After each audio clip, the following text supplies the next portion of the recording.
اور اس بارے میں اپنے گرانے کے ہر سمجھدار سے مشورہ کرتا رہا، مگر جب مجھے معلوم ہو گیا کہ حضور صلی اللہ علیہ وآلہ وسلم تشریف لے ہی آئے تو میرے دل نے فیصلہ کیا بغیر سچ کے کوئی چیز نجات نہ دے گی، اور میں نے سچ مچ عرض کرنے کی ٹھان ہی لی۔ حضور صلی اللہ علیہ وآلہ وسلم کی عادت شریفہ یہ تھی کہ جب سفر سے واپس تشریف لاتے تو اول مسجد میں تشریف لے جاتے اور 2 رکعت تحیۃ المسجد پڑھتے اور وہاں تھوڑی دیر تشریف رکھتے، لوگوں سے ملاقات فرماتے۔ چنانچہ حسب معمول حضور صلی اللہ علیہ وآلہ وسلم تشریف فرما رہے تھے اور منافق لوگ آ کر جھوٹے جھوٹے عذر کرتے اور قسمیں کھاتے رہے۔ حضور اکرم صلی اللہ علیہ وآلہ وسلم ان کے ظاہری حال کو قبول فرماتے رہے اور باطن کو اللہ کے سپرد فرماتے رہے کہ اتنے میں بھی حاضر خدمت ہوا اور سلام کیا۔ حضور صلی اللہ علیہ وآلہ وسلم نے ناراضگی کے انداز میں تبسم فرمایا اور اعراض فرمایا۔ میں نے عرض کیا، یا نبی اللہ صلی اللہ علیہ وآلہ وسلم، آپ صلی اللہ علیہ وآلہ وسلم نے اعراض فرما لیا، میں خدا کی قسم نہ تو منافق ہوں نہ مجھے ایمان میں کچھ تردد ہے۔ ارشاد فرمایا کہ یہاں آ۔ میں قریب ہو کر بیٹھ گیا۔ حضور صلی اللہ علیہ وآلہ وسلم نے فرمایا کہ تجھے کس چیز نے روکا؟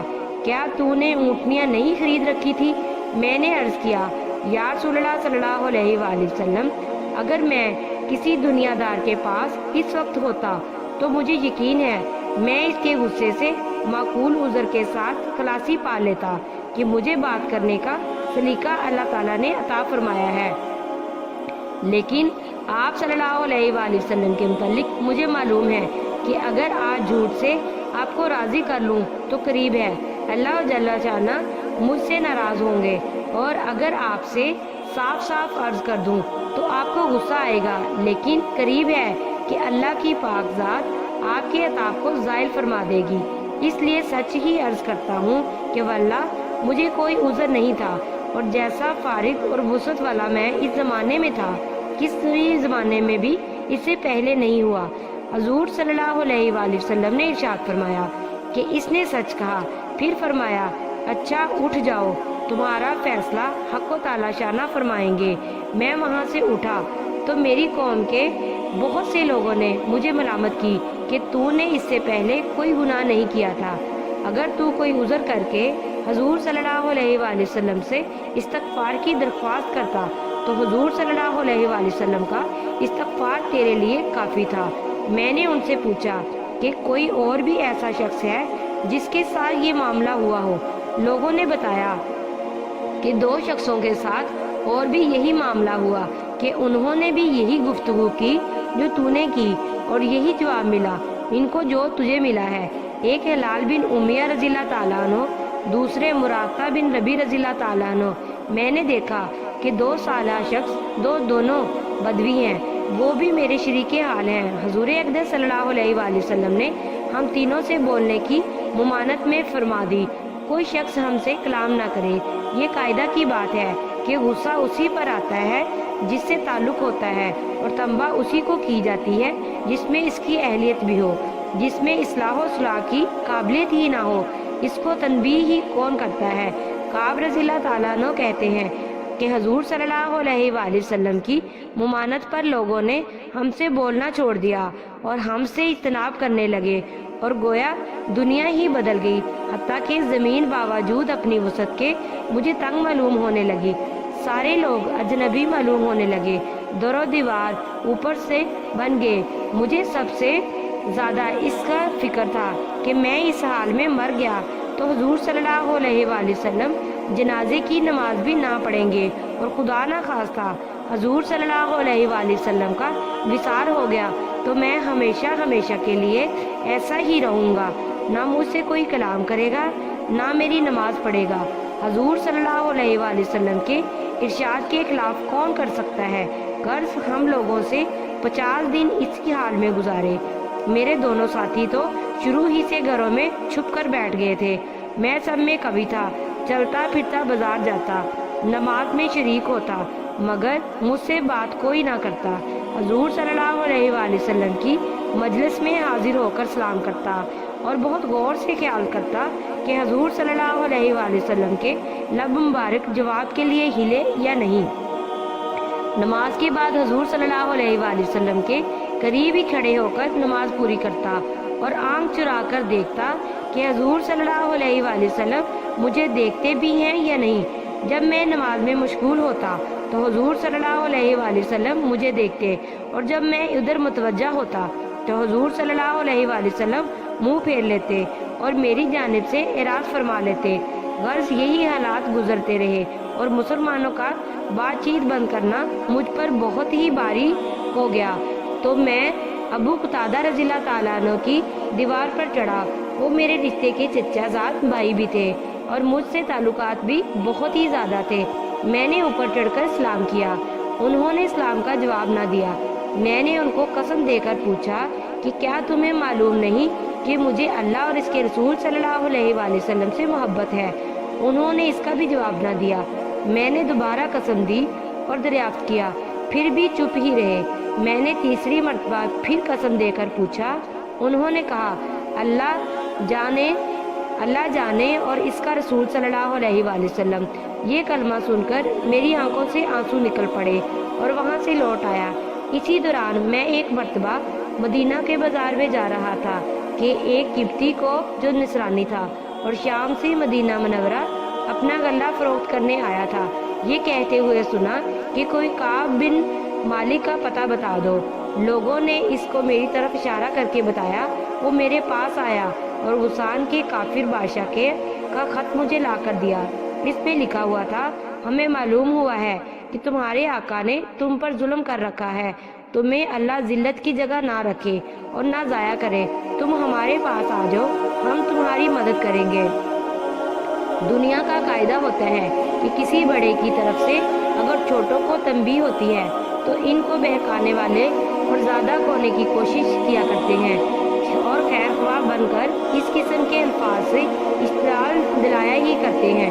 کعب رضی اللہ تعالیٰ عنہ کہتے ہیں کہ میں نے یہ خط پڑھ کر انا للہ پڑھی کہ میری حالت یہاں تک پہنچ گئی کہ کافر بھی مجھ پر طمع کرنے لگے اور مجھے اسلام تک سے ہٹانے کی تدبیریں ہونے لگی۔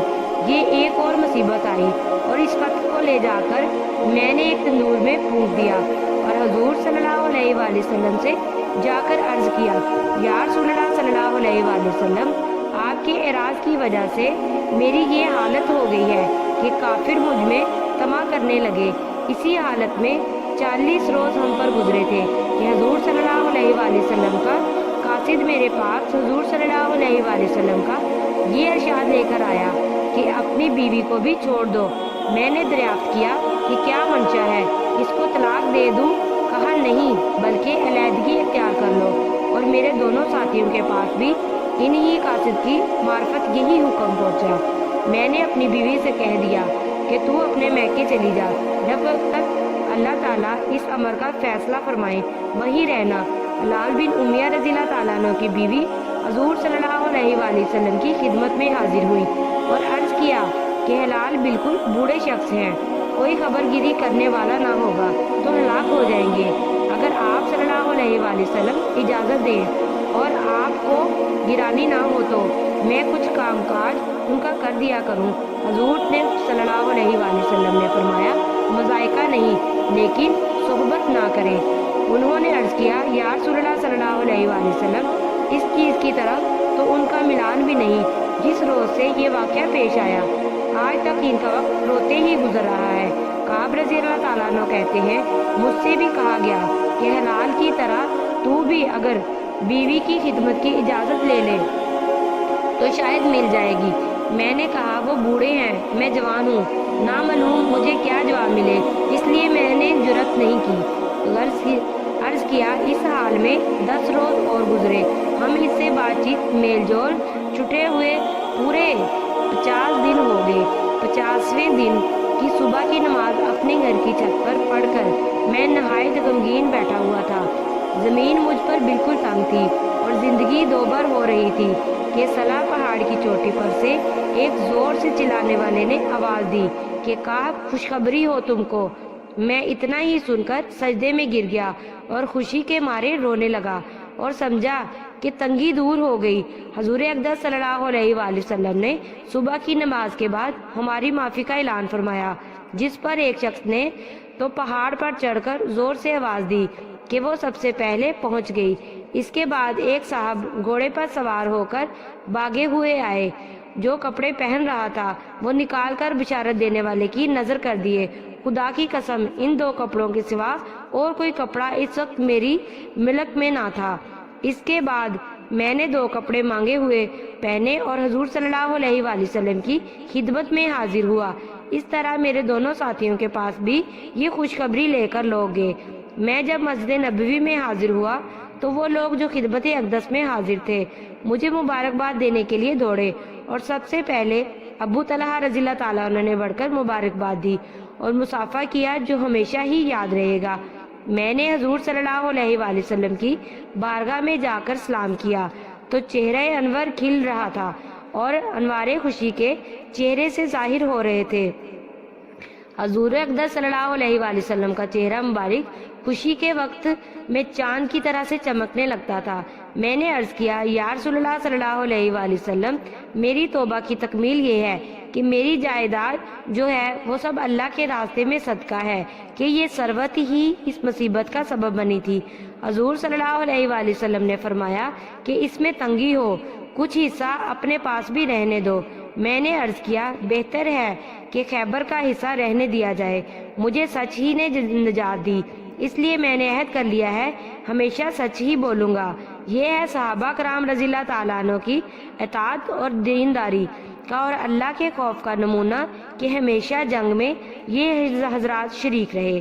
ایک مرتبہ کی غیر حاضری پر کیا کیا عتاب ہوا اور اس کو کس فرما برداری سے برداشت کیا کہ 50 دن رو کر گزار دیے، اور مال جس کی وجہ سے یہ واقعہ پیش آیا تھا وہ بھی صدقہ کر دیا، اور کافروں نے طمع دلائی تو بجائے مشتعل ہونے کے اور زیادہ پشمان ہوئے، اور اس کو بھی اللہ کا عتاب اور حضور صلی اللہ علیہ وآلہ وسلم کا اعراض کی وجہ سمجھا کر میرے دین کا ذوق اس درجے تک پہنچ گیا کہ کافروں کو اس کی طمع ہونے لگی وہ مجھے بے دین بنا دیں۔